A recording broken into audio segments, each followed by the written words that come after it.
Ok, alors comme on vient de le dire, en fait, le temps actuel dans l'histoire du clan d'Israël, dans l'histoire de l'humanité, c'est un temps de Yichud. On n'est plus dans l'idée de division et de séparation et de se renfermer dans une chita. Bien que, évidemment, c'est sûr que chacun doit être fort dans son courant et dans sa branche et dans ses traditions. Et voilà, les minagim de Pessah, il faut les tenir bien. Un minag, c'est une forme de halakha. Hein. Quelqu'un qui a de père en fils, ils ont un minag de ne pas manger kitniyot, ils n'ont pas le droit de changer en disant bah, c'est qu'un vieux minag, aujourd'hui on fait plus attention, on n'a plus besoin des kitniyot. Non. Donc on fait attention, mais par contre, au niveau de la compréhension, de la perception, au niveau de l'étude, au niveau même de la vodat Hashem, il y a une idée d'intégrer en fait toute la Torah, parce que en fait, à la fin, on arrive à la Surat Malchut, puisqu'il y a la descente des générations, ça va de Keter jusqu'à Malchut. Et Malchut, c'est présenté dans le Zohar comme le Keli qui regroupe tous les influx. C'est ça sa fonction, sa première fonction. La deuxième fonction, c'est d'être mashpia après pour les tartonim. Mais la Surat Malchut, elle n'a pas de lumière particulière, elle est la synthèse de toutes les orotes.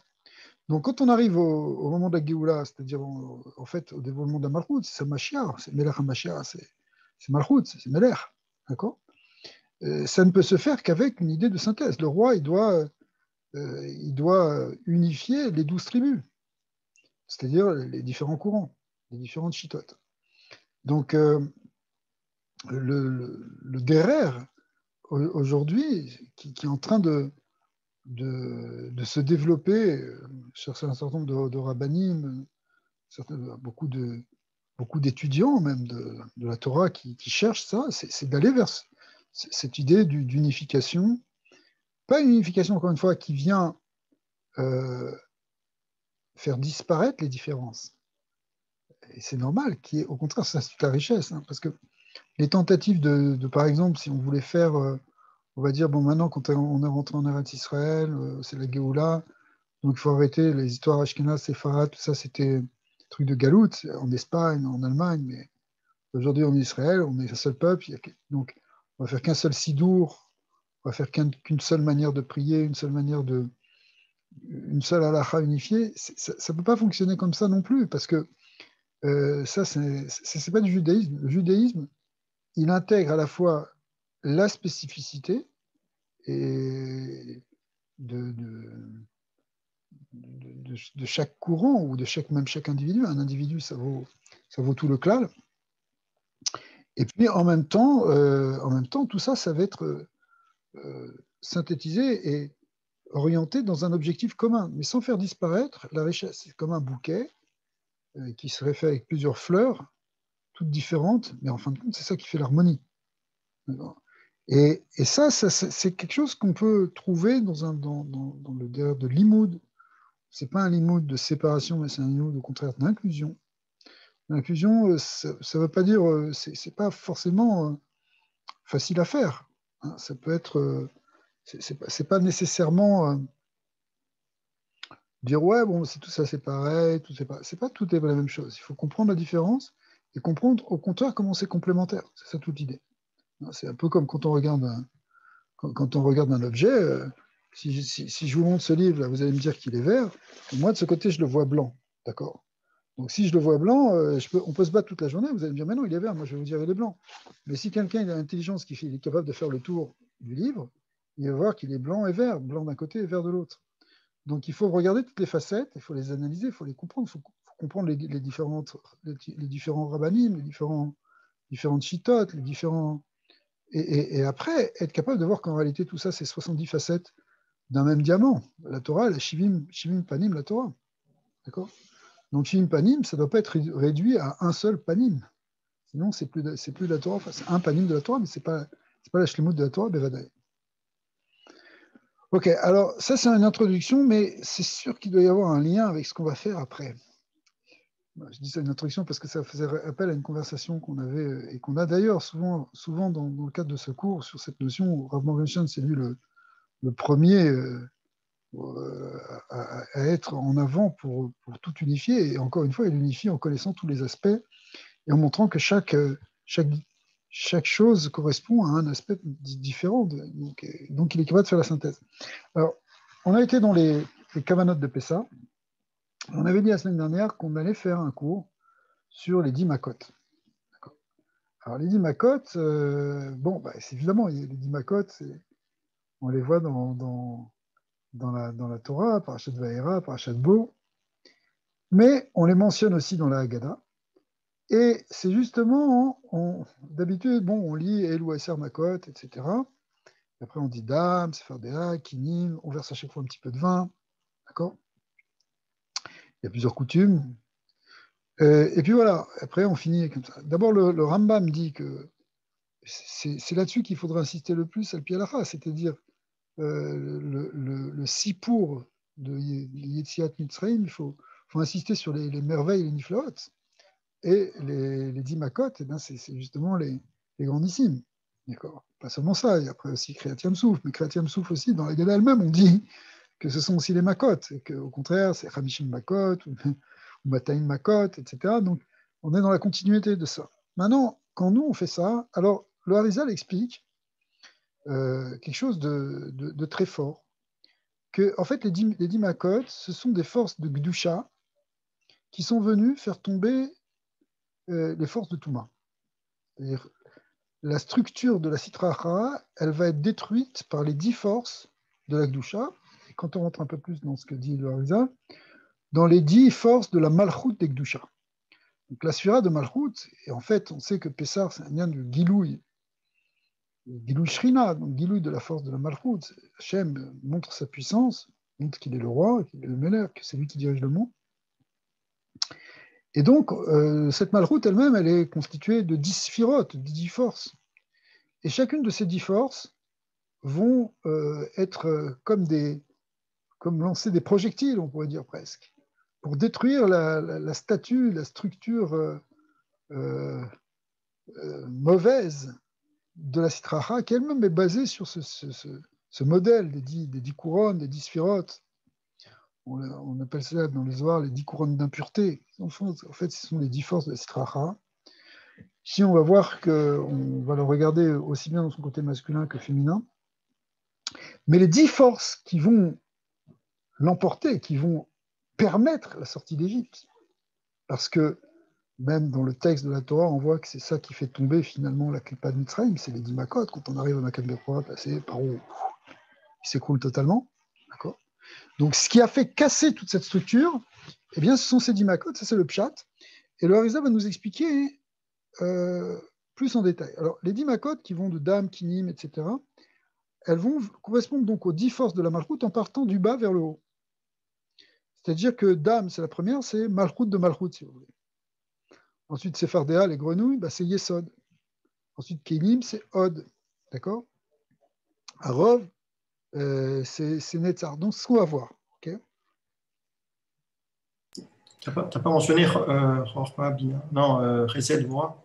Alors, parce qu'en fait, mais ce que je veux dire, c'est qu'on va partir du bas vers le haut. Donc, on va arriver jusqu'à la 10e, qui sera Makat Bechorot, qui sera Keter. D'accord. Rocher, l'avant-dernière, c'est Chorma. C'est l'avant-dernière sphira quand on part du bas vers le haut. Alors, on va voir ça dans le texte, on va montrer. Alors, maintenant, ici, il y a quelque chose qui est très spécial, à mon sens. C'est qu'on va lire en plus, commencer dans les Haggadot, Alpi Kabbalah, dans les Haggadot du Rashash, etc. Il y a un Yiratson qui est rattaché à chaque Makkah. Et le Yiratson, en fait, c'est la Kavana de ce qui est marqué dans le Shara Kavanot. Comment telle force de Gdusha va détruire telle force de Touma. Et la force qu'on a le soir de Pessah, c'est qu'on est comme, même si nous sommes tous des gens très simples, réellement bémet, on a en même temps une force où on est un peu comme des Mekoubalim qui peuvent agir et qui peuvent réellement être poèles, une action contre ces forces de Touma. Et ce Yiratson, il est très fort, parce que, enfin, ces Yiratson, puisqu'il y en a plusieurs, ils sont très forts parce qu'en fait, c'est des tfilotes qui sur lesquels qu'on peut orienter de telle sorte de réellement détruire et repousser des forces du mal. Et ça a un impact après dans d'autres niveaux là. On est dans des choses qui dépassent simplement notre individu. Encore, on pouvait dire, quand on fait le Hametz, bon, on enlève le Hametz qui est en nous, notre orgueil, etc. Mais ici, dans ce Yiratson, quand on arrive à ce point culminant des Makot, Mamash, ce sont des forces réellement cosmiques que l'on va développer. Baruch haba Yitzhak, voilà. Baruch haba. Voilà. Alors, faire un petit résumé. Désolé. Non, pas de problème. Parce que de toute façon, on a fait une introduction un peu générale sur des choses. Mais là, on vient de commencer. En fait, on va étudier le passage des 10 Makot telles qu'elles sont marquées dans la Haggadah. Ah, très bien. Alors, ces 10 Makot-là, le Harizal explique dans le Shara Kavanot, en fait, elles sortent des 10 forces de Gdusha de la Malchut de Gdusha. La Malchut. D'accord. Et c'est 10 kochot, 10 kochot de la Malchut, ce sont les 10 Makot, qui vont venir casser la Kouma de la Sitra Achara, qui vont venir détruire les forces du mal. Et Bémet, la force qu'on a le soir de la Haggadah, c'est que Mamash, on peut être poël sur ça. On peut vraiment agir. À la limite, c'est presque. Le mot Kabbalah Hamasite n'est pas le bon mot, mais c'est vraiment une peoula qu'on peut faire. Et comme vous allez le voir. C'est-à-dire que dans les kavanotes du Harizal et du Harachash, dans ces Haggadot, on voit que ce n'est pas simplement qu'on rappelle les Makot, c'est qu'on fait un Yiratson, on a une kavana très forte d'être mikaven, d'éveiller des schémas de Gdusha qui correspondent à la Malchut de Gdusha, qui va détruire la Sitra Achara. Alors, on a expliqué que les 10 Makot, elles vont du bas vers le haut. C'est-à-dire qu'on va commencer par Dam, le sang, qui correspond à la Malchut de Malchut. Puisque les 10 Makot sortent de Malchut. Mais d'abord, ça va être Malchut de Malchut, ensuite, ça va être Yesod de Malchut, ensuite, ça va être Od. D'accord ? Donc, le Dam, c'est Malchut, de Malchut. Sephardéa, c'est Yesod. Kinim, c'est Od. Arov, c'est Netzar, etc. Jusqu'à Makat Bechorot, qui est Keter. Maintenant, dans la structure de la Sitra Achara, c'est un petit peu différent. On va voir un peu des nuances. Alors, on va regarder tout de suite dans le texte. Alors, on aurait pu le faire dans plusieurs endroits. Là, je vous partage ici la Haggadah de Rav Morgenstern, mais c'est sensiblement la même chose dans toutes les Haggadot, un peu Al-Pi Kabbalah ou Al-Pi Rashash. Donc, quand on arrive au Bemov Tov, Dame, ok. Elu Eser Makot, Shevi Akadosh Bochu, Al Mitzrim, Bemitzraim, Ve'eluen. Dame. Alors, rappelez qu'on verse à chaque fois un petit peu de vin dans un keli chavour, normalement, c'est même mieux. Ce vin, en réalité, qu'on va verser, il représente le din de Gdusha, la force de din de Gdusha, qui vient justement sortir pour briser la force du mal. Alors, le Harizal explique que on peut le faire directement dedans, c'est marqué aussi dans le Kitsour. Si vous voulez, on peut le regarder dans le Kitsour, c'est peut-être aussi bien, dans un premier temps.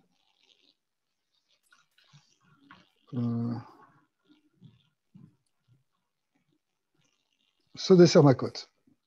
Shivia Kadesh Bukhu al Misrim Bemisrim. Alors, Ayou le Achlish Kor Aser Sfirot de Klipa. Comment expliquer que tout le but de 10 Makot, c'est pour détruire, pour affaiblir les forces de la Klipa. Mais c'est Aseder. Premièrement, c'est Dam. Dam, en Gematria, c'est ce qu'on appelle la Choraim du Shem Ekié. Donc, Ekié, c'est une liane de. Bon, c'est très connu ce Shem, c'est le Shem de ce qu'on appelle le Birnat de Dam. Donc, les Choraim de Ekié, c'est Aleph, Aleph Ke, Yud, Aleph Ke, Yud Ke, qui fait en Gematria 44 comme Dam. Makazu, Yatsa mi Malchut de Gdusha. Ça sort de Malchut de Gdusha, comme on a expliqué tout à l'heure. Ve Iketa, les Keter des Nouk des Klipa. Ça vient briser, ça vient frapper le Keter de la Noukva des Klipa. Alors, dans la Klipa, on a on a deux sortes de... Dans la Klippa, il y a à la fois le Zachar et à la fois le Nekeva. Ok. Ici, vous voyez, dans ce tableau, on a dans le côté droit les 10 sphères de la Malchut de Gdusha, Nouk de Gdusha, c'est-à-dire la Malchut de Gdusha. Et dans le côté gauche, en fait, on a la Kuma de la Sitracha, ce qu'on appelle Zun de Sitracha. Donc, les 10 sphères que vous voyez ici, ça correspond au Zachar, et celles qui sont en dessous, ça correspond au Nekeva. Lamed, si vous voulez. Okay. Alors, Dame, c'est la première. La première, on part du bas. Qu'est-ce qu'elle vient faire? Dame, c'est Malchut de Malchut. Voyez-vous sur le schéma. Elle vient et elle frappe le Keter de Nukva, des Sitrachara. Après, on va expliquer ce que ça veut dire. Ça, c'est le Dame. Makat Dame, c'est pour casser ce Keter-là, le Keter de la Nukva. Okay. Maintenant, après ça va, vous avez déjà compris que cette deuxième sphère Yesod, là, ça va être Sephardéa qui va briser le Da'at. C'est ce qu'on va voir un peu après. Mais avant de voir ça, on va voir le Yiratson. Je crois que ces Yiratson, ils sont du Rachash, il me semble. Du Rachash lui-même. Donc voilà.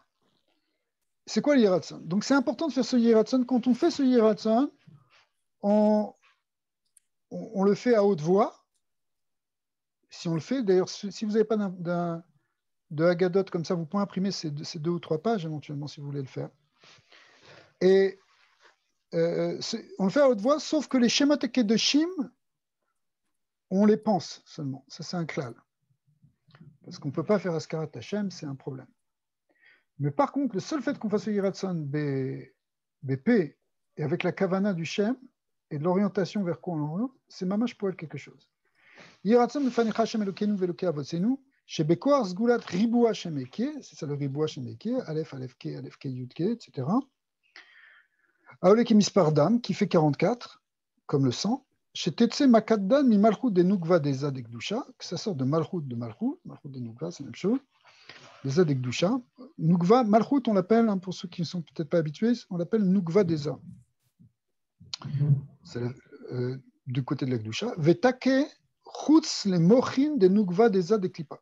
Et ça va taper les Mochin. Dans le Ramchal, on a vu un petit peu différent le Lachon. On a dit que ça va taper les Keter de Nukva. Bon, Keter ou Nukvin, ou Keter ou Mochin, dans les deux cas, ça touche le roche de la Nukva des Klipa. Pardon, c'est ici. Okay. C'est marqué dans Mishnat Chassidim. Mishnat Chassidim aussi, c'est un sefer important sur les kavanot du Harizal. Veze Sodan, Dam ou Mispari Bouaïkie, Veyotse Mimalchut de Malchut, ou Make Begulgolet de Malchut Arisha. Ça ressemble à ce que dit le Ramchal. Le Gulgolet, c'est le Keter. Le Keter, c'est le crâne, si vous voulez, et le Mochin, c'est ce qui est à l'intérieur. Okay. Donc, première Maka, on a compris, c'est quelque chose qui vient de la Malchut et qui frappe comme ça. Deuxième Maka, c'est Fardéa, les grenouilles. Alors, les Sephardéa, dans les Kavanot, c'est quoi? Sephardéa, ça fait Chardinim. Alors, en fait, Char, c'est... Vous savez qu'il y a 320 forces de rigueur. Chardinim, ça fait... bon, on verra dans les Kavanot du Homer, le lien des Chardinim, on peut le calculer de plusieurs manières. Mais par exemple, quand on écrit le mot din, ouais, eh bien, ça fait 64. Et 5 fois 64, ça fait 320. OK.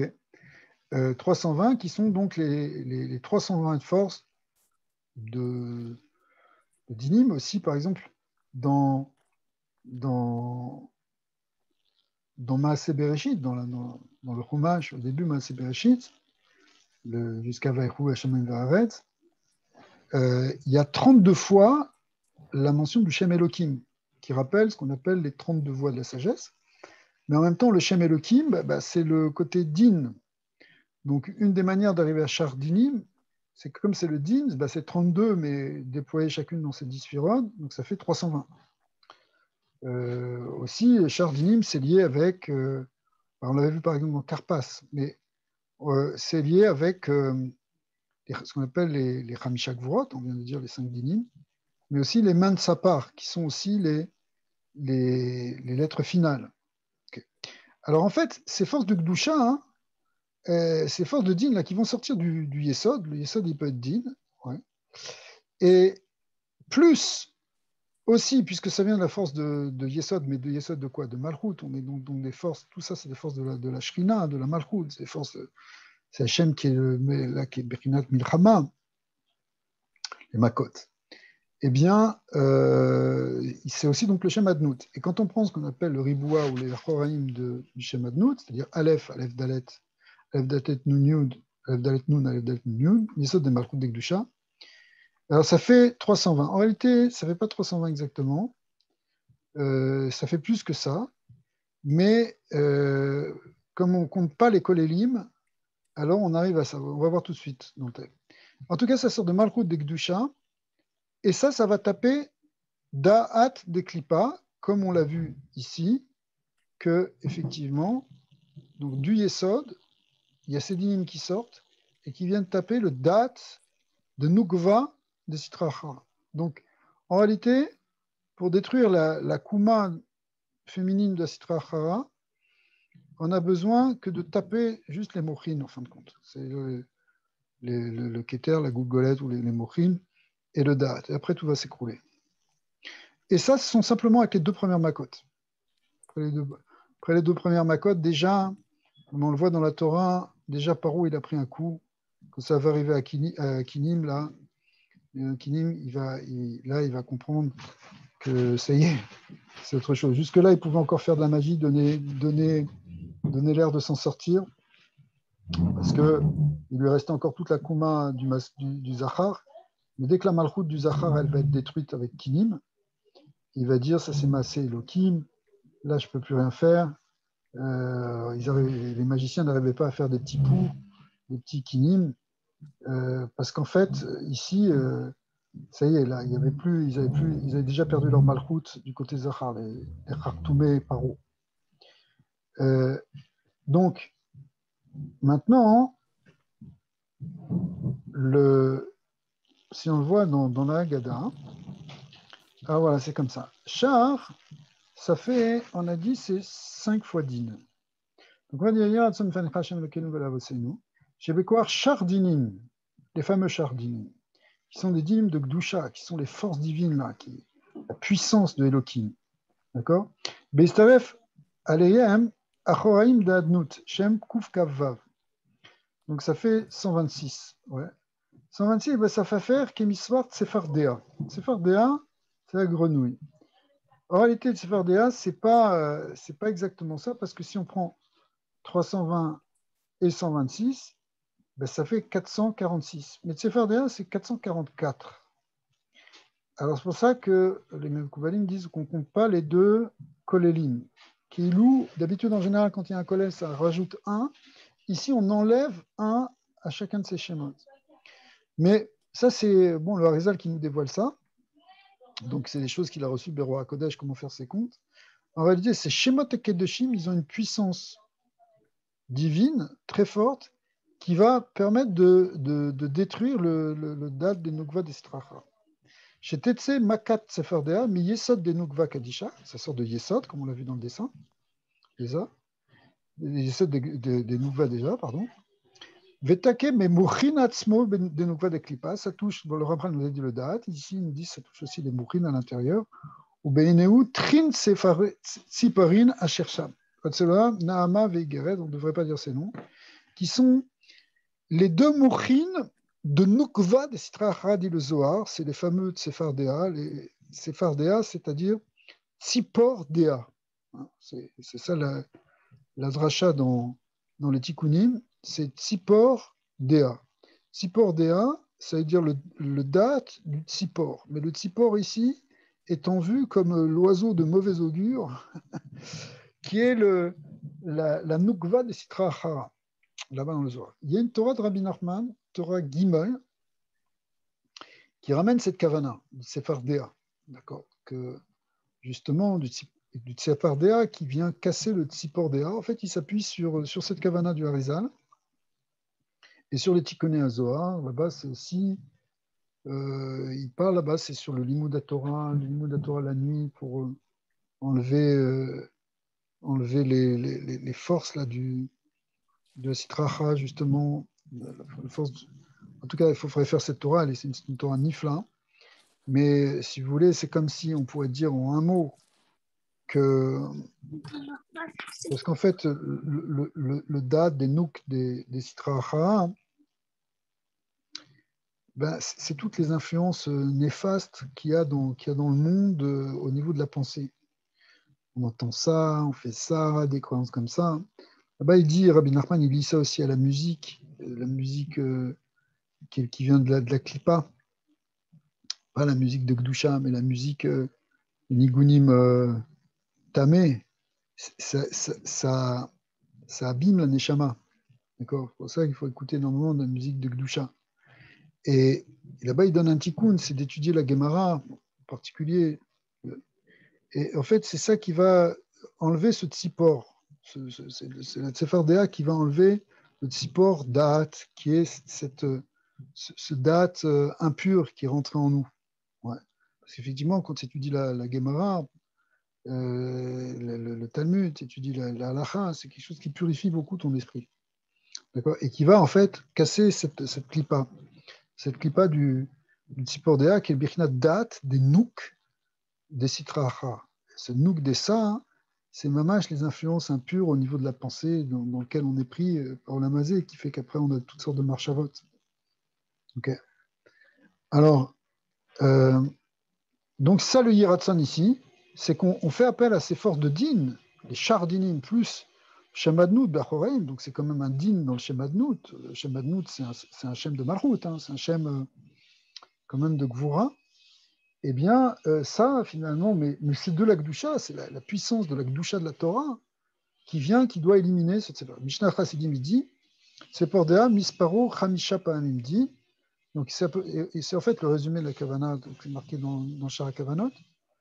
Donc, miadni, ve'od ribua adni, keshtechaser mimeno. Parce que ce que je n'ai pas précisé, excusez-moi, c'est que le mot din ici, en fait, le mot din, c'est les trois dernières lettres du Shem Adnout.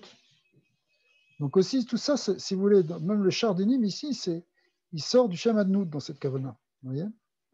Puisque c'est donc, ok. Donc, quand on compte ça, c'est ce qui est expliqué ici. Umakazo yotse mi yesod de malchut umake betzipor dea. Shiu sod dad de nouk de kali. Betrin moklin shela nikran tsrin tsiperin.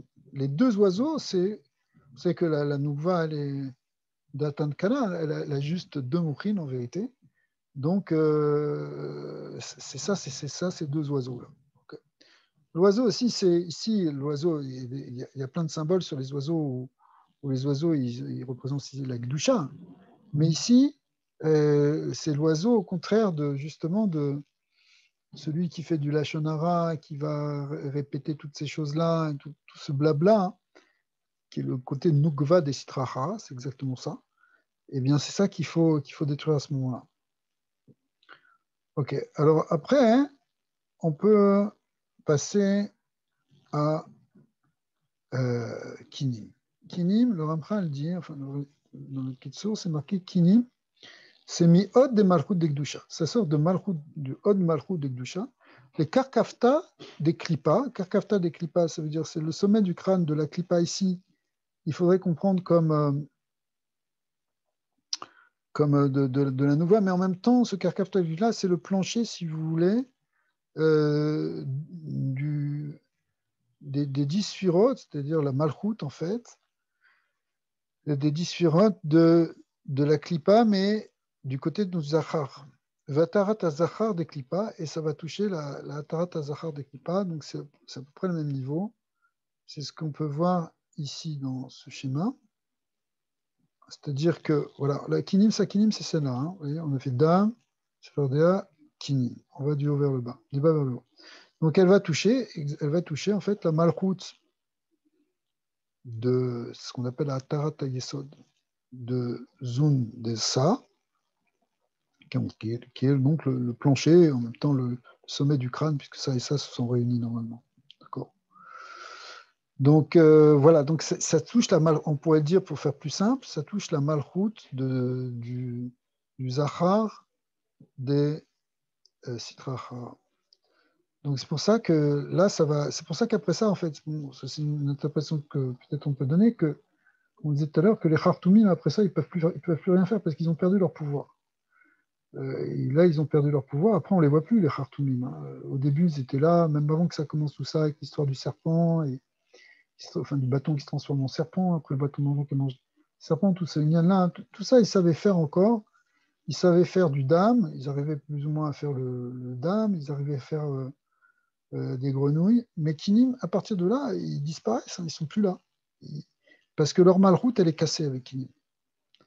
D'accord, la malroute des Khartoumim.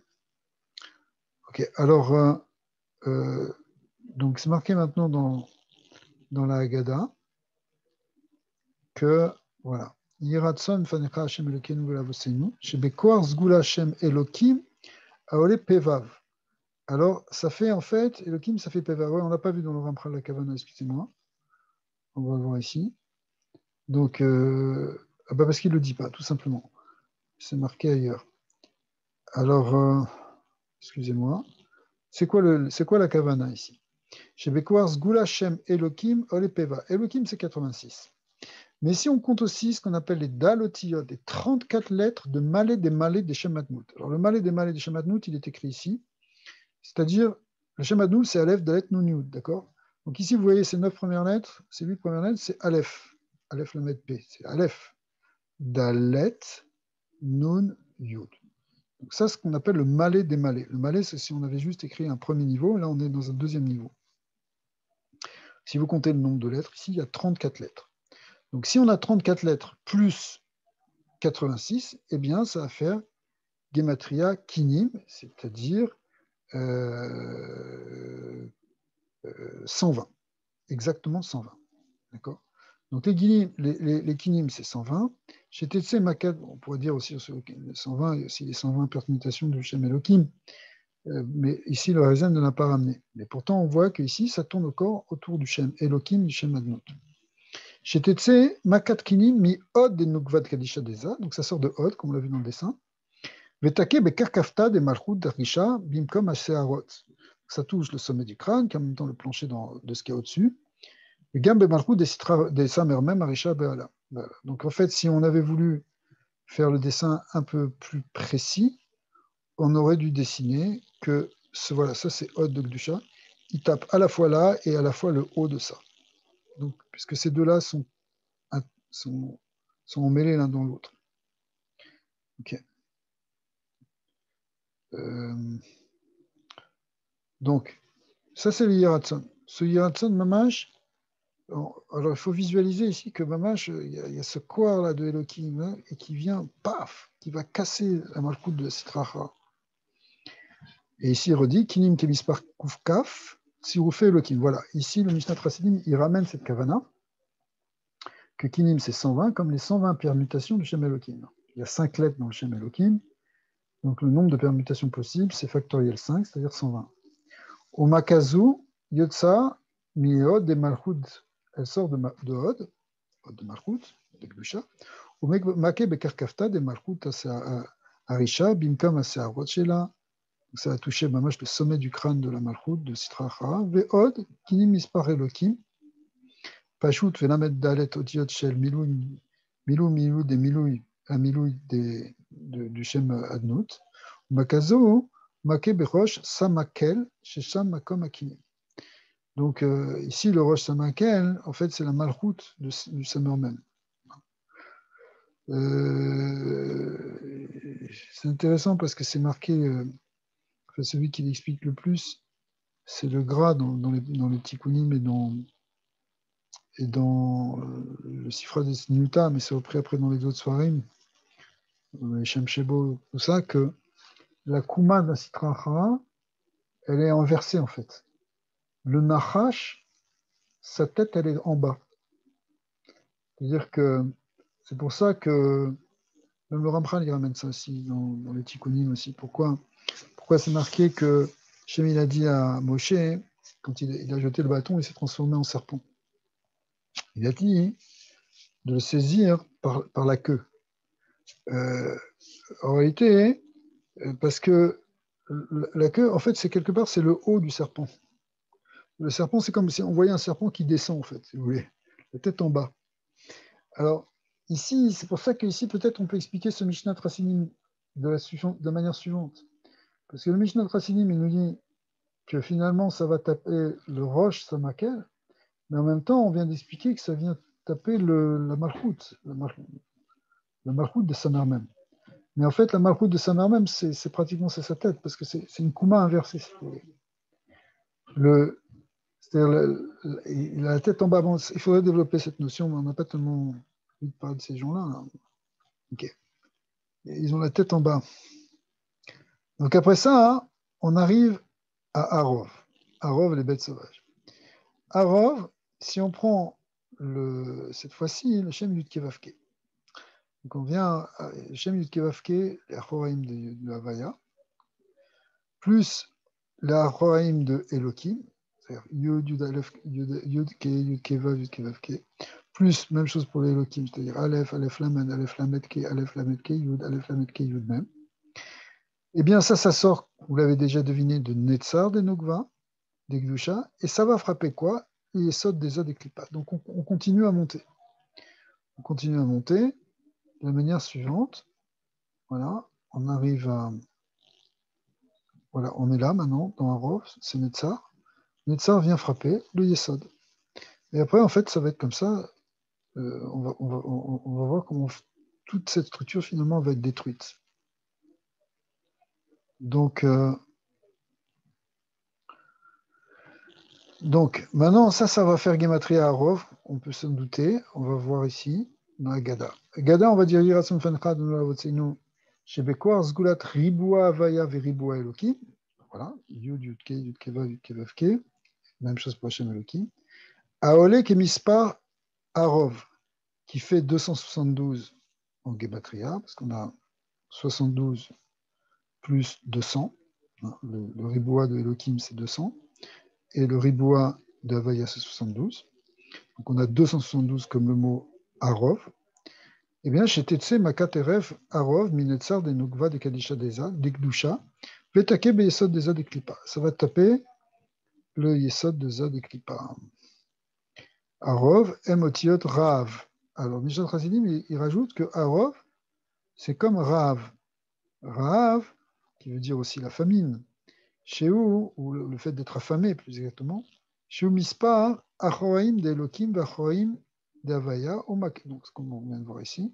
Umakazo, Yotza, Minetzar de Malchut de Gdusha, Umake Beyesod de Sachar de Klippa. On arrive à Dever. Dever, donc ça va sortir de Tiferet, n'est-ce pas? Puisqu'on était à Netzar, après c'est Tiferet. Dever, la Gematria, c'est 2 fois Elohim, plus, 2 fois Elohim, ça fait 172, plus 34 tiot des Milou et Milou de Hadnout, ce qu'on a déjà vu tout à l'heure. Le Milou de Hadnout, on a vu qu'il faisait 34 lettres. Ça sort de Tiferet des Nukva des Gdusha, et ça va taper Od des Klippa. D'accord? Donc on l'a là. On a... Ça sort de Netzar, voilà. Ça sort de Tiferet, pardon, non des vers. Des vers sort de Tiferet et vient taper Od de Sitracha. Ok. Maintenant, c'est ça le Yiratzon qu'on va faire maintenant. Il est celui-là. Yiratzon Fancha Hashem Elkenu Elka Vosenu, Shebekoar Sgulat Shne Shemot Elokim Vedal, Otiyot, des Milou de Hadnout. Donc on a les 2 Shemot Elokim qui font 172, 86, 172, plus les 34 lettres. Donc ça va faire des vers. Pourquoi? Parce que 172 plus 34, eh bien ça fait 206 des vers. D'accord. Chez TC Makat des vers, Mitifera des Nouk, des Gdusha, des Gdusha, Vetake Beod. Ça sort de Tiferet et ça tape Od du côté de Klippa. Des vers, Misparo, Shne Elokim Vedal Otiyot, des Milou, des Adnut, Makazu Yotse, Mitiferet de Malchut, Umake Beod, Azachar de Klippat Noga. Donc ici, il rajoute que la Klippa, c'est Klippat Noga, mais bon, je ne sais pas très bien pourquoi, mais il rajoute c'est une de Klippa. Peut-être que parce que c'est une de Tiferet, une de Yofi en même temps. Il vient justement détruire le côté Noga de la Klippa. Shechin. Donc Shechin, ça va sortir de Gvura, puisqu'après Tiferet, on avait dit, forcément, puisqu'on remonte, c'est Gvura. Donc Yeratzon Fanechad Mlavotenu, Shebekoar Shlosh Meot Gvurot, donc les 300 Gvurot, Beistaref Aleyem Shem Ben, Veshesh Esre Otiyot Shebepashut au milieu d'un autre. Donc, c'est une guématrie un peu compliquée que nous ramène au Ari Kadosh, mais il nous dit en fait, si on prend le Shem Elohim de Yudin, avec des Yudin, ça fait 300, n'est-ce pas? Plus le Shem Ben. Bon, Shem Ben, c'est le Shem Havaya avec des Yin.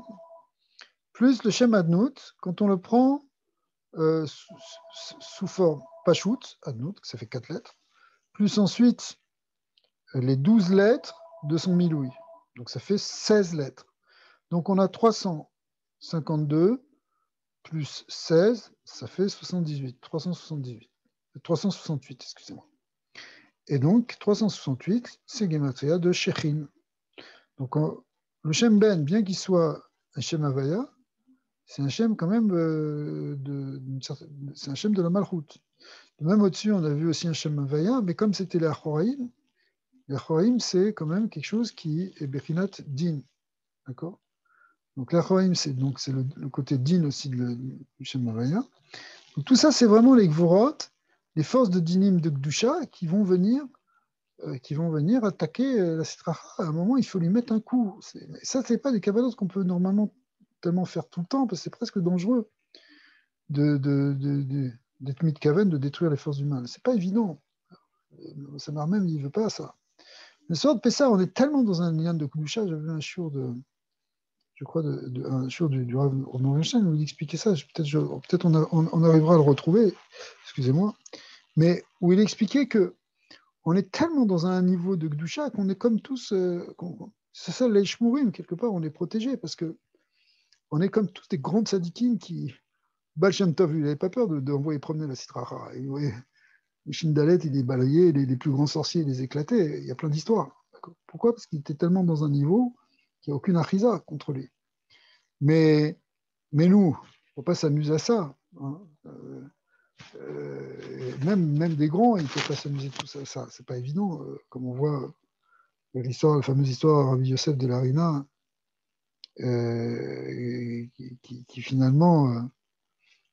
qui finalement a échoué et qu'il a payé très cher, cette volonté de détruire le Sanherman. Ne se laisse pas faire. Tu ne vas pas t'amuser avec. Comme si je te disais, tu vas faire le petit malin à aller affronter le chef de la mafia. Ok. Est-ce que tu es un commando, toi? Tu es un para? Tu es quoi pour aller. C'est dangereux, quoi. Mais le sort de Pessar, on est mamache. La malchoute, elle se dévoile, nous on est avec elle, elle va casser la Sitracha. Hein, tout ce Inyan-là, c'est vraiment une caméra très profonde dans Pessar, même tout cet Inyan d'enlever le Hametz et tout ça. Mamache, on brûle le Hametz, on veut brûler les forces du mal, on veut les détruire, on veut les enlever, quoi. Elles sont fortes, elles sont très fortes, il faut vraiment des grandes forces de Gdusha. Donc ces cavanotes qu'on fait là maintenant, elles vont dans ce sens-là. Donc, alors, il dit comme ça maintenant. Ça va un peu plus loin. Olé qui mispar shechin, le qui mispar shlosham milouye av sagma. Et ça correspond aussi au milouïm du shem av sagma. Alors, les milouïm du shem av sagma, vous savez, ces lettres qui sont écrites là, en gros, qui sont un peu plus grandes, elles représentent ce qu'on appelle le milouï. Il y a Yud ke Vav ke, mais le milouï, c'est Vav Dalet, Yud, Vav, Yud. Alors ça, c'est dans le Shem Av, dans le Shem Sag, et dans le Shem Ma. C'est-à-dire, en fait, Mon, Yat, Laz. 46, 19 et 37. Donc quand on prend ces trois guématriotes, 46, 19 et 37, qui sont les milouïm de Hafsagma, eh bien ça fait 120. Chez Beistaref Elohim Rayo, Quand on va rajouter Rayo, bon, alors Rayo, c'est le guématriam du mot Gvura. Bon, il y a beaucoup de Shem qui s'appellent Rayo. On ne va pas vraiment maintenant expliquer maintenant, mais c'est ce qu'on appelle un Shem Rayo ici, c'est-à-dire le 216, la Gvura, qui est Mispar Gvura. Mais Mispar Chamesh Sfirot, chez Gvura les Mata. Mais en fait, comme on est en train de parler de la sphère de Gvura, donc Gvura jusqu'à Malchut, c'est 5 Sphirot. Mais Kolachat Kloula Mieser, chacune elle contient 10, ça fait encore 50. Et donc, Bassof, on arrive au Mispar de Shechin, qui est 368. Donc, c'est une autre manière de compter. Chez Tetse, Makat Shechin, Gvura Deno, Kadisha Deza, Dekdusha, Vetake, Benetzar Deza, des Klippa, comme on le voit ici, qu'effectivement, la Gvura, c'est ça Shechin. Shechin, elle vient, elle va taper Netzar. D'accord. Donc pourquoi on avait compté 5 sphirotes? Parce qu'en fait, on a 1, 2, 3, 4, 5. Ouais. Pardon, excusez, 5 en dessous. Excusez-moi. Donc, OK. Alors, 2 secondes. On n'a pas regardé ici dans le Kitsu.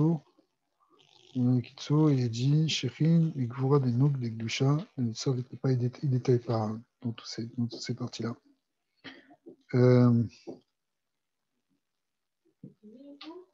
Non. Non. Dans une demi-heure. Alors, excusez-moi un instant. Ok, alors on va reprendre maintenant la suite. Donc ça, c'était pour Shechin. Ok, alors on avance. On avance dans les... S'il y a quelque chose, vous pouvez me dire, s'il y a une question, ou si vous ne comprenez pas, ou que vous voulez rajouter. Alors, voilà, le Mishnah Chassidim, il redit à peu près la même chose. C'est Shechin qui misparo Gvura. Shechin, en fait, ça fait comme le mot Gvura chez Bemalchut, chez Kemispar Rayo. Vei Klula mi Eser ou Mishtatef Af Betiferet Nei, c'est-à-dire les 5 sphirotes qui sont en dessous. Are Chamisha Paim. Donc on comprend pourquoi il y avait 5 sphirotes, on parle des 5 sphirotes. En fait, c'est parce que la Gvura, elle s'associe avec les 5 sphirotes qui la précèdent. Eh bien, ça fait donc, comme il y a 10 sphirotes à chaque fois, donc ça fait 50. Et 50 fois, 50 fois 50 plus 216. Pas évident de faire un Shur RF Pessar. Et quoi, Chamisha Paim, Eser Misparem, Chamishem Shlosha Miluyim, des Av Sagma, Shem Dinim, Ayotzim les Zun. Donc en fait, tout ça, c'est des Gvorot qui vont sortir les Zun des Gdusha, du côté des Zun de Gdusha, Asher Betor Aklipot, Besod Yudalef Samane Aktoret, Kemispar Kufkaf. En réalité, ça va, Kufbet, excusez-moi. C'est ce qui va libérer des forces de Gdusha qui étaient emprisonnées dans la Klippa. Et le sod, c'est quoi le sod des Yud Aleph Simanim Ktoret? En fait, c'est pour aller sortir les Netsutsot de Gdusha qui sont prises du côté de la Klippa. Verayo, Venun, Vekufka, Vekufbet. Donc si on fait la somme entre 216 qui est la Gematria de Gvura, plus les 50 qui sont donc les 5 sphirotes qui sont en dessous de Gvura, plus les 120 qui sont les 102, excusez-moi, je me trompe, qui sont les Milouyim de Avsagma, eh bien, ça fait Shechin. Veu mispar Elokim de Yudim ou ben Otiyot de Elokim, ça c'est la première cavanote qu'on avait vue, c'est-à-dire ça correspond à ces schémas-là, c'est-à-dire le lien de Elokim de Yudim, plus le Shem Ben, plus les 16 lettres du Pashut et du Malais de Adnout. Eh bien, à ce moment-là, on retombe sur la mégamétria de Shechin, Elokim, ouais, et Umakazu Yotse Mikvura de Malchut, Umaka Be Netzar Azachar de Kali.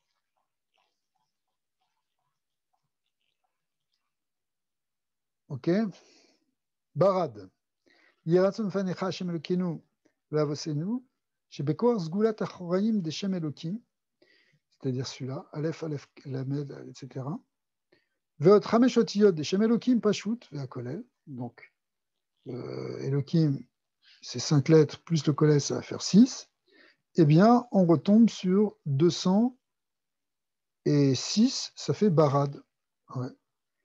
qui est la même gématria que qu'on a vu tout à l'heure dans des vers, mais ici c'est dans Barad, c'est le Shem Elohim. Chez Tetse Makat Barad, donc la grêle, Mi Chesed de Nukva, Kadisha, des Oud, des A, comme on dit Gdusha. Donc c'est exactement ce qu'on a vu sur ce dessin, puisque voilà, le Barad il va sortir de Chesed, ça c'est Chesed, et on voit où est-ce qu'il va les taper, ben juste finalement sur Tiferet. Donc il vient et tape Tiferet de la Klippa. Ok. Uvetake betiferet des A de Klippa.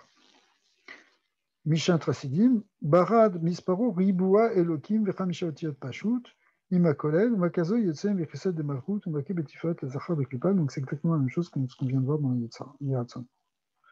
Ok. Donc après on arrive à Arbé, et à chaque fois, si vous voulez, on verse un peu de vin avec cette kavana que Mamash, il y a cette force de Gdusha qui vient casser cette force de Klippa. Arbe, Yiratzon Fanekha, chez Bekor Zgulat, Mataim ou Shmone, Otiot, de Arba Elokim, Bepshutam ou Milouam, ou Miloud Milouam, ou Bezgulat, Arba Paamim Shem Ben Deve. Alors ça fait beaucoup de choses. C'est-à-dire qu'en fait, on va prendre ici 4 Shem Elokim. Ouais. Arba Elokim. Mais le Elokim, on va l'écrire de la manière suivante. Premièrement, Elokim Pashut. Deuxièmement, Bemiloui. Troisièmement, Bemiloui Demiloui. Plus, à chaque fois, 4, donc chaque fois, le Shem Ben. Ok. Alors, qu'est-ce que ça fait ça?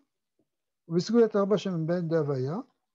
Eh bien, chez Tetse Makat Arbe Mibina, Denugva Kadisha Deza, Vetake Begvura Deza Dekali. Alors, intéressant d'ailleurs que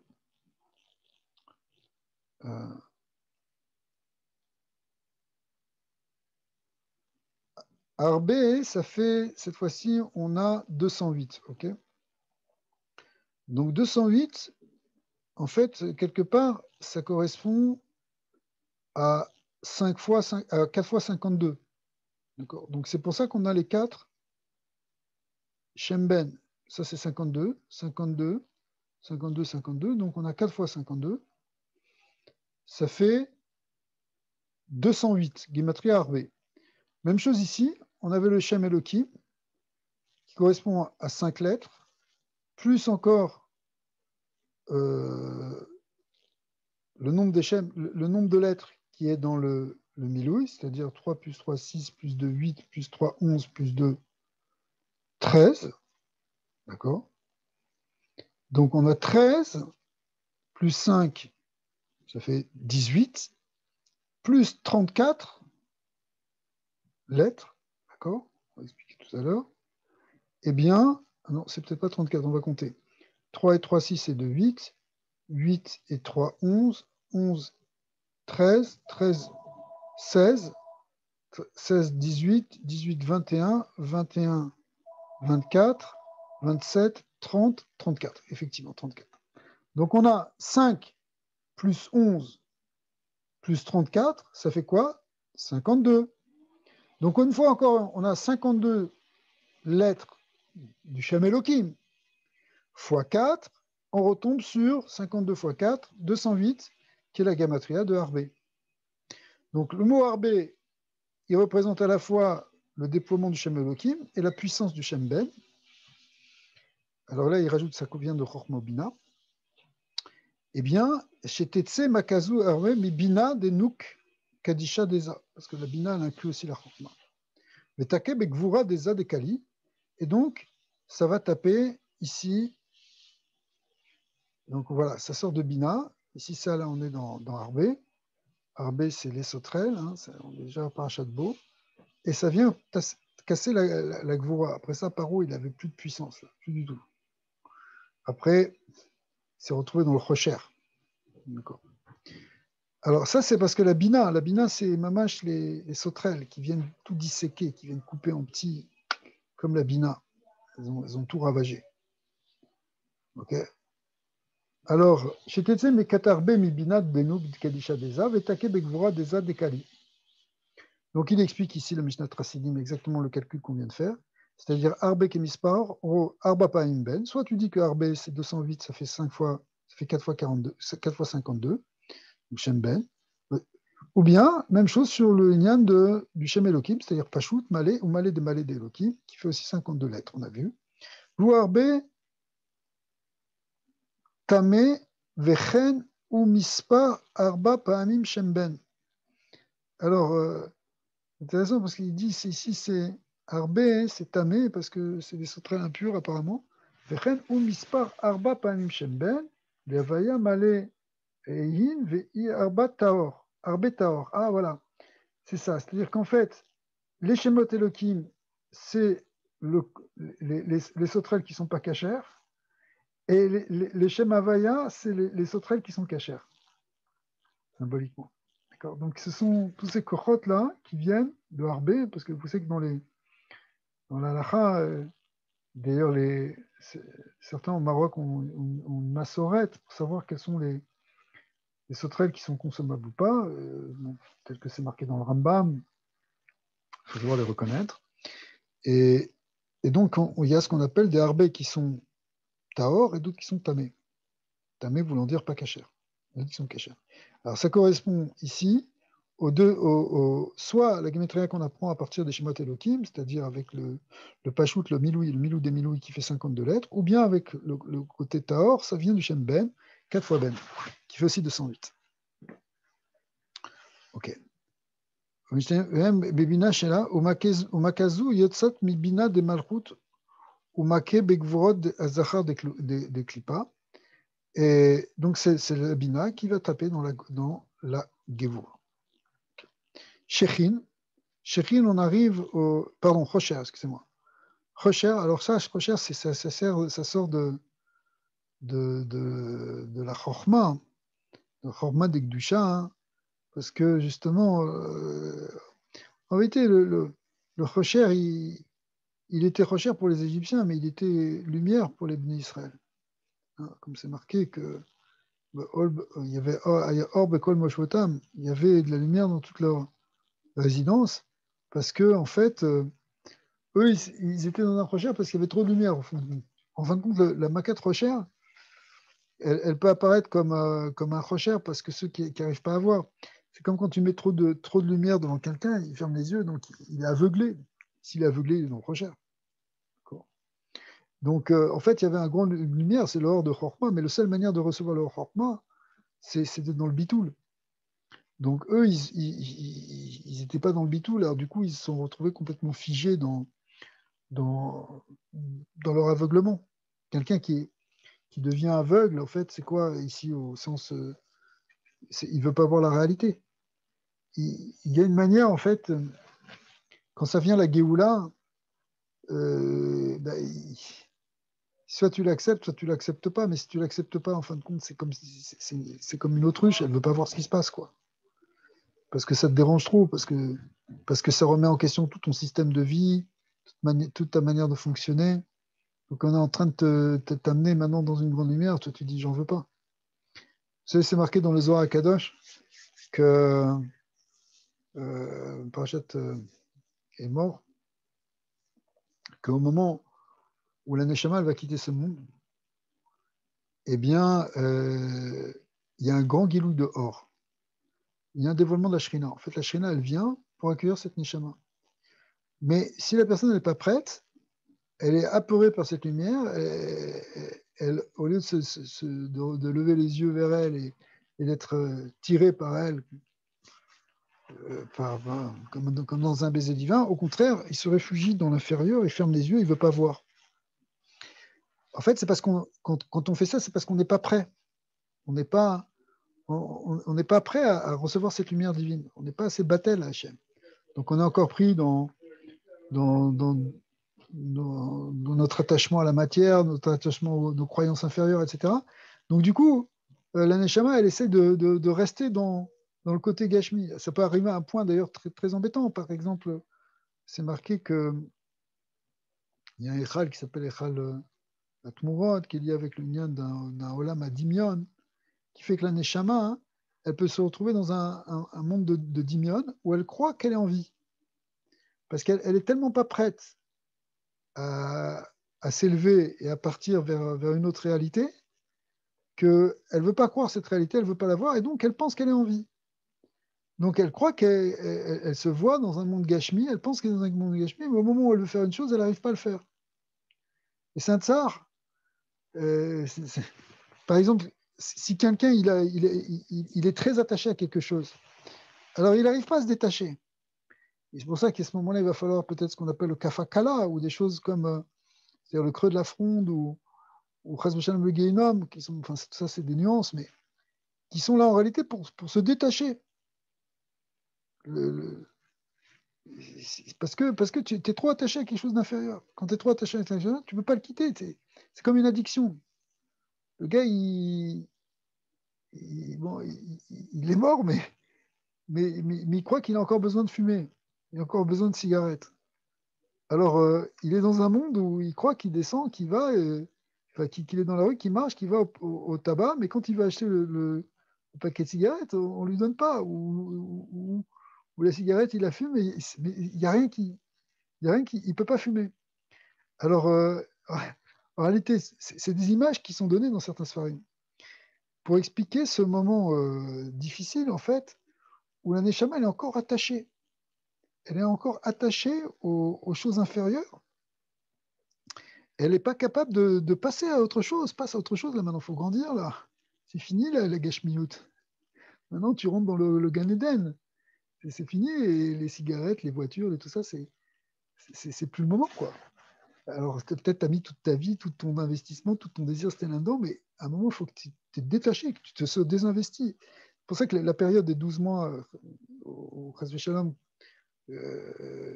ça prend 12 mois de détachement. D'accord.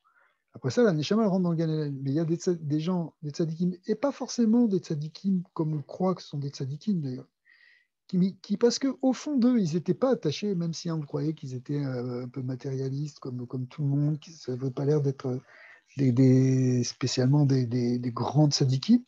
Malgré tout, eux, ils étaient là, ils vivaient pour le bien d'autrui, ils étaient généreux fondamentalement, en fait de compte, ils ne cherchaient rien pour eux-mêmes, ils n'étaient pas attachés à ce monde-là. Ben, ces gens-là, tac, ils rentrent dans le Gan Eden dès la première semaine. Dans les Shiva, ils sont déjà dans le Gan Eden.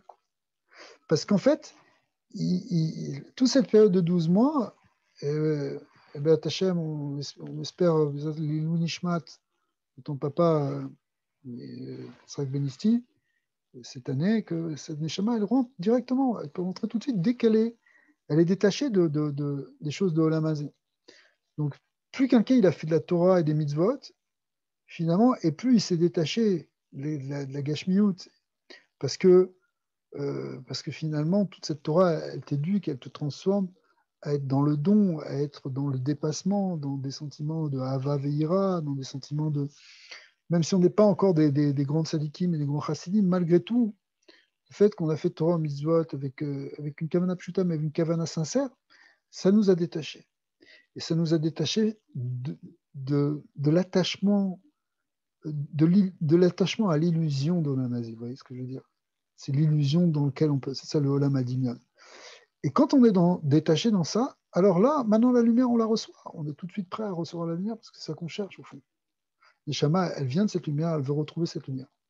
Alors quand cette lumière s'est dévoilée aux Égyptiens, eux, ils étaient encore complètement dans l'attachement. Ils étaient coincés, bloqués. C'est pour ça qu'on dit qu'ils étaient comme paralysés. Parce qu'ils étaient... Ils ne pouvaient pas avancer. Ils étaient trop attachés. Trop attachés. Ça représente... Les Égyptiens, oublions même, c'est pas le problème. Parce que ça représente... En nous aussi, on peut avoir ce côté égyptien, au sens symbolique, évidemment, de dire que, ben voilà, on est toujours encore... on est dans le Metzar, on est dans l'étroitesse, on est dans les limites de la Gashmi et on ne veut pas rentrer dans autre chose. On ne veut pas rentrer dans autre chose. Alors, si c'est ça, le Rocher, on le vit comme un Rocher. Mais sinon, en réalité, c'est le hors nifla de la Chorma, c'est la Pnimiut Torah, c'est la Gdusha. Parce que c'est ça le bitoul. Cette Makat Rocher, elle sort de Chorma, vous voyez. Bon, on n'a pas trop développé ce lien, mais c'est pas. elle sort de Chorma, mais Chorma, on a expliqué là dans tous ces chouins, c'est la notion de Bitul Hashem, c'est une yann de même ici aussi, on aurait pu dire que la Bina, c'est une yann de l'Eshtok Écoute, puisqu'on a parlé beaucoup ça dans les chouins, donc de la flamme qui brille, qui brûle d'amour pour Akadosh Baruch Hu.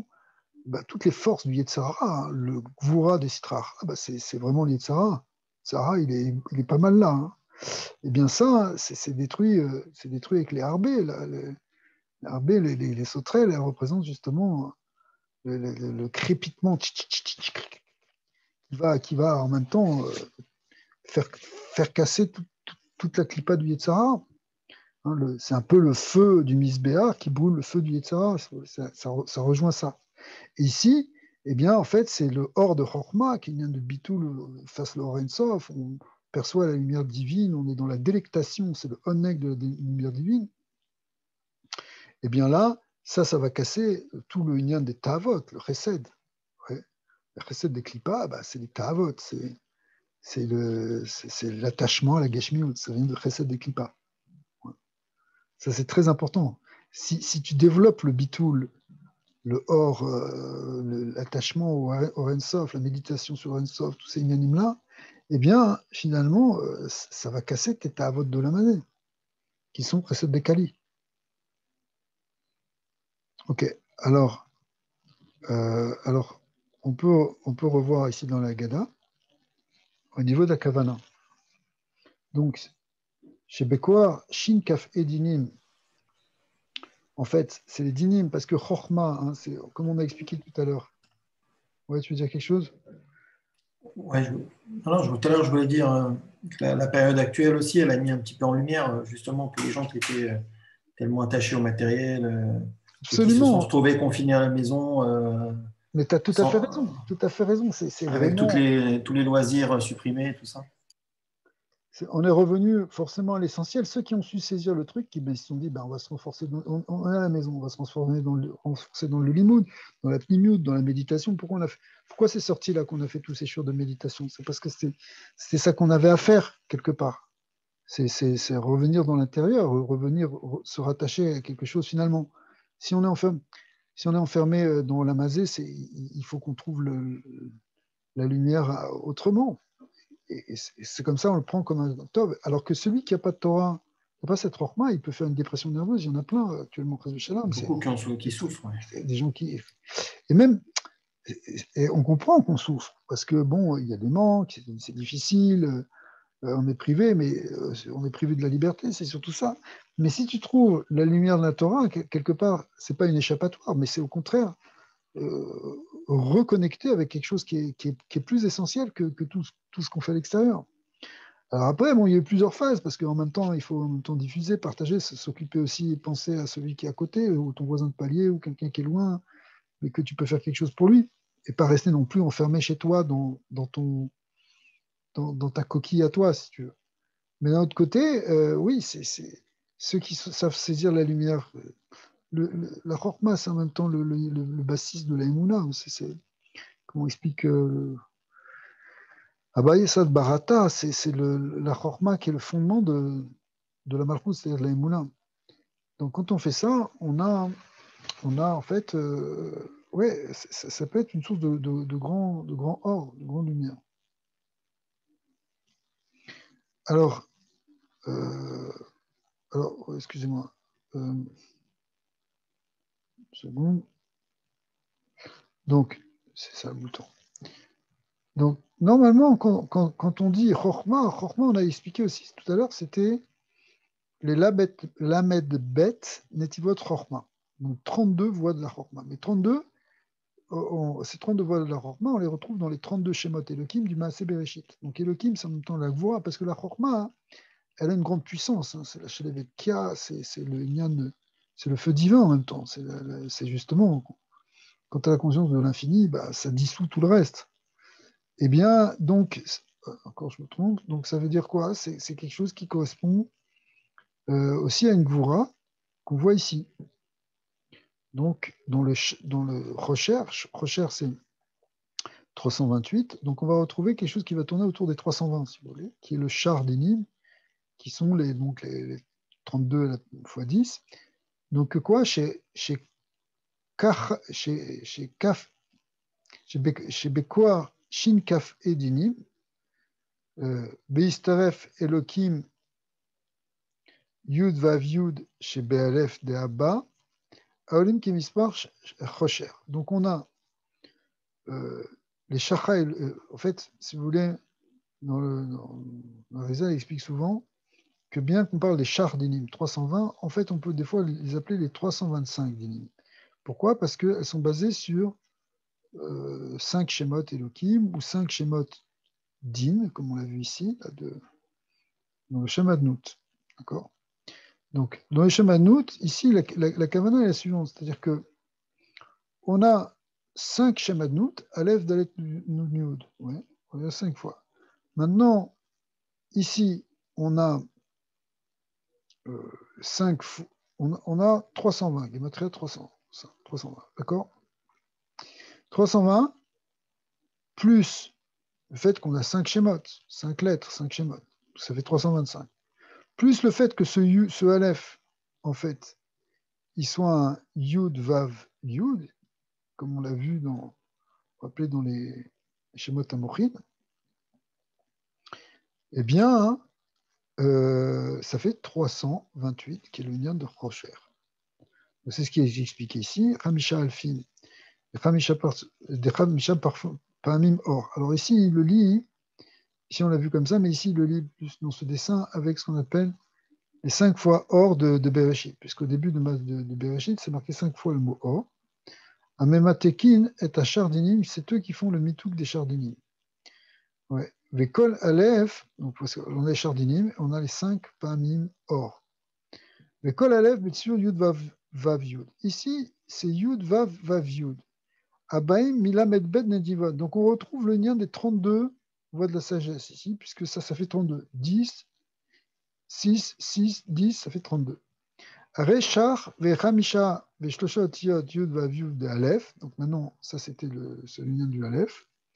Ça fait Gematria Rocher. Donc on répète, on a 320 plus 5 plus 3. Ça fait 328. Ça, c'est 5 Aleph, ça correspond au mitouk des dinim avec le Or. C'est le Or de la Chorma, encore une fois. D'accord? On est en plein dedans. Eh bien, c'est Mematek en même temps le din. Donc ça va être c'est pour ça que ça va être une grande lumière pour Israël et ça va être un Rocher pour les autres. Et il y avait aussi une douceur dans le Makat Rocher, puisqu'on voit que c'est là que les bénis Israël ont vu où se situaient les trésors. C'est ça qui permet de dévoiler les sauts de Dusha qui sont cachés. Ensuite, on va essayer de finir. Voilà. Chetetse Makat Rocher, mais Chorma de nous, Kadisha des Zad et Gdusha, Vetake Bechesed des Zad et Klipa, comme on a expliqué, c'est ça qui va toucher le Chesed. Donc, Mishnat Frassini dit Rocher Misparo Chamisha Paamim Din, donc c'est 5 fois Din, Veot Chamisha Alafim Meadnout, et les 5 Alafim Aleph du Adnout, comme on l'avait vu dans un premier temps ici, Amematekim Adin, donc qui vont être Mematek le Din, Ve'alef Mitmale Venase Mishalosh et Otiot Mispar Akol Rocher, donc ça fait 328. Ve'or Sheaya, c'est ça, Ve'or Sheaya Be'Israël ou à Mitouk Shel Rocher. Donc la lumière que les bénis Israël voyaient, ben ça a atténué le Rocher. Machin Ken Betsefardeim, Shebaou Achar Dinim, Bli Mitouk. Par contre, dans les Tsefardeim, il n'y a pas de Mitouk. Mais pourquoi? Parce que c'était du din pur. Ve'od Aleph Besou Ad Yud Vav Yud. Quand tu l'écris Yud Vav Yud, Shenichlaku Avav Al-Kol Arba, Al-Kol Orka, donc ça fait Yud Vav Vav Yud, littéralement. Donc ça fait 32. C'est une des kavanot dans la lettre Aleph.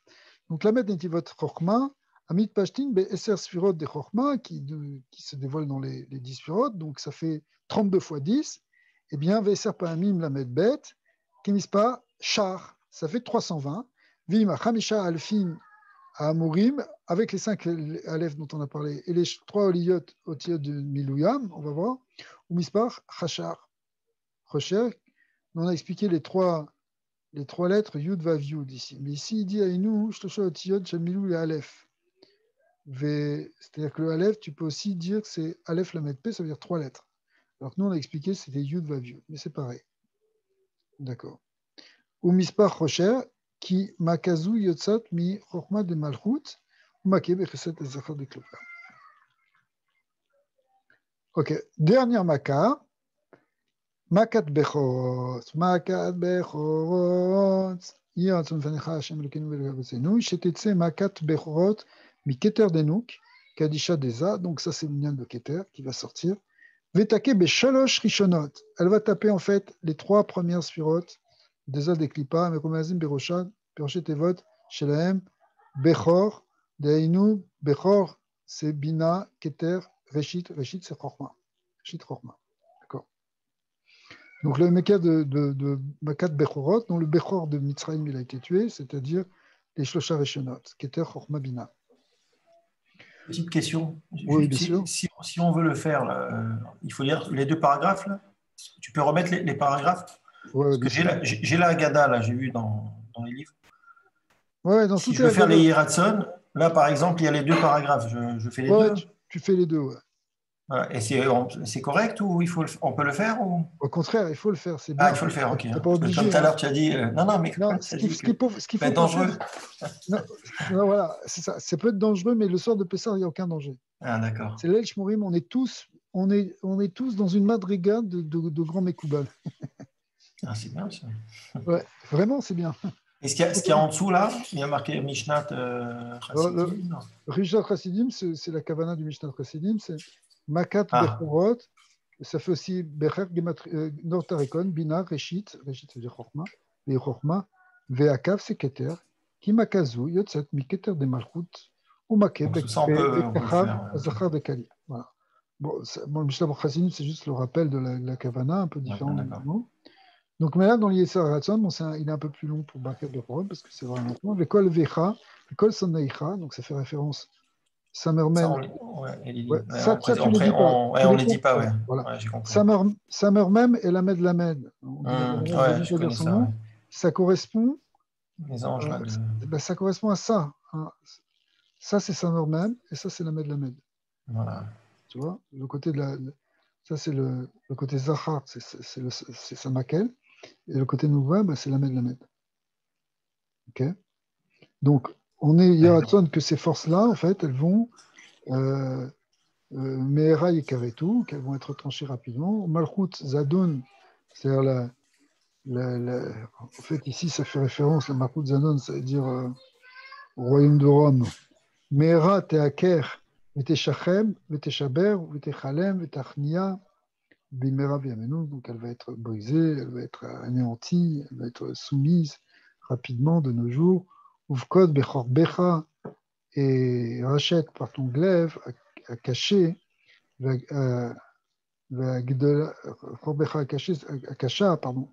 ton glaive puissant, fort, dur et grand, la Chazaka à la Léviathan, et que tu vas faire payer ça au Léviathan, Nachash Briach, la Léviathan, Nachash Akalaton, avec le Léviathan qui est le serpent droit et le Léviathan qui est le serpent tordu. On va expliquer après si vous voulez ce que c'est, mais en fait, ça représente ici exactement la même chose que Samermem et la Medlamem. Le côté tordu représentant le côté féminin et le côté droit le côté masculin. Ve'arog et atanim asher beyam, et tue en fait, c'est les forces de la citracha, c'est-à-dire les crocodiles, les reptiles de mer, les kavod malchut, c'est-à-dire toutes les forces de la citracha, urvod malchutra aleinu gale meera, et dévoile sur nous ta malchut, la gloire de ta malchut, et karev pezurhenu ben agoyim, et rassemble nos éparpillés parmi les goyim, au niveau de Tsetsenu, et nos dispersés, kanes mirketaretz, rassemble-les des recoins de la terre, ve'aita l'Hachem amelucha, et ce sera la royauté pour Hachem, et Hachem les meler al kol haaretz, bayom hawi Hachem echad u'shmo echad, qui sont les versets très connus. Donc, ok. Ve'ayin anishar me'ashvira en les orko ela adraba yosif alav ya'in achar sod gvurat radashim les tikkun partsouf shela. C'est une marloquette en vérité ça. certains veulent vider complètement le kos, puisqu'en fait, on est en train de verser les gouttes de vin à chaque fois. À la fin, Makat Bechorot, soit tu verses tout, là, qu'il ne reste rien, soit tu en laisses un peu, et après tu re-remplis dessus. Là, ici, le Rav Morgenstern, il ramène cette chita qu'on remplit. Après, bon, il y a Rabbi Yehuda, et là-bas, il ramène cette fameuse ségoula, que quoi, hein, que là, à nouveau, on est Ishpor Shlosha Pa'ami, les trois dernières fois. Il rajoute ici Sgoula, les Ipaket Bebanim, c'est une Sgoula pour avoir des enfants. Achar Shejafar Yechaven et Tsirouf, c'est Da'av, Tzada, Kashachav, qui sont en fait les Rachetevot des 10 Makot. Dam, Arov, enfin, qui est un Shem Kadosh. C'est pas dans le même ordre que. Quel rapport avec les enfants, les plaies? Alors, d'abord, comment on fait ces trois schémas? Le Dalet, Sadeh, Raf. Dam, Tsefordea, Kinim. Ensuite, des deuxièmes lettres. Arov, Dever, Shechin. Ensuite, des troisièmes lettres. Barad, Arbe, Chazak, Chosher et Bechorot. D'accord?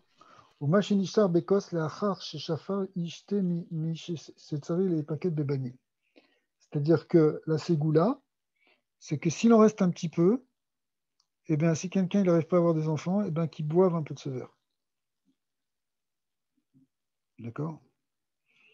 Donc, bon, c'est une ségoula. Je ne sais pas qui a dit. Bon, c'est une ségoula. Une ségoula, on n'est pas forcément obligé de l'expliquer. Mais bon, c'est sûr que si tu veux, peut-être on peut donner une idée, même qui on est pour donner des idées, mais si on dit que les Yetziat Mitzrayim, c'est lié avec la notion de Leda, de naissance, et que, puisque c'est la naissance du Klal Israël, c'est comme une naissance, c'est les douleurs de l'enfantement, c'est les 10 makot en même temps. Ouais, alors qui justement sont atténués et qui vont chasser le côté. En fait, les contractions de l'enfantement, c'est pour enlever le tzimtzum, parce que la matrice, elle est fermée, elle est sgoura, maintenant il faut qu'elle s'ouvre. Et pour qu'elle s'ouvre, il faut lâcher, en fait, tout ça. Donc, il y a une symbolique ici dans la naissance que les Asara Makot, ça correspond aussi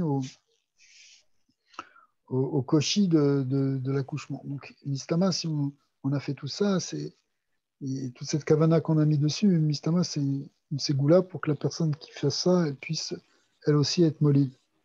Je sais pas, c'est ça comme ça, mais ça peut faire du sens. Ok, alors je crois qu'on a fini plus ou moins les 10 makot, Rabbi Yossi à Galilée. Après, après ça, on revient dans quelque chose de normal. Donc, après, on revient dans la Haggadah normale. Donc, ça, c'est vraiment, tout ce qu'on vient de faire là, c'est vraiment ce qui est rajouté dans les Haggadot El Pi Kabbalah. Et c'est ça, bon, c'est ça qui est marqué dans le Drouj du Harizal. Avec, bon, ici, je crois que les Yeratson, ils sont du Rachach, d'après ce que je me souviens. Voilà. Donc, si on n'est pas obligé de le faire, c'est pas tout le monde qui fait ça. Mais moi, je trouve que c'est nifla, quoi. Donc, je voulais vous partager cette kavana. Je ne sais pas si vous avez aimé. Mais Si, voilà. on a bien aimé. J'imagine. Ouais. Khazak. C'est différent. Ouais, c'est nifla. Alors, bon, Bezat Hashem, on va arrêter là maintenant. Mais si tu veux, demain, on va faire encore quelque chose. Dès qu'on met à chaque fois, on verse le vin et on dit le Yiratson. Ouais. On dit la Maka. Yiratson et tu verses un petit peu. Après le Yiratson, on verse. Ouais, ou avant. Peu importe. Ah, d'accord. Pas... Ok, on va essayer. Hein. Pas de problème. Bah, merci beaucoup en tout cas. Bah, merci à vous. On se revoit demain. Ouais, c'est Bezat Hashem. On va essayer d'encore faire un cours demain. Ah, super. Okay. Merci Daniel. Merci. Une très bonne journée. Allez, Khazak, bonne journée, bonne soirée. Merci. Au revoir tout le monde, Yitzhak, et Yitzhak Benissi aussi. Khazak. Merci à tous. Que Dieu vous bénisse. Que ce soit l'Eilou Nishmat de ton papa, Yitzhak Benissi, et aussi de tes parents. Yitzhak Shukran, qu'on n'entende que des bonnes nouvelles. Amen. Merci Daniel. Merci. Khazak. Merci. À demain, les attachés. Allez, que Dieu vous bénisse. À vous aussi.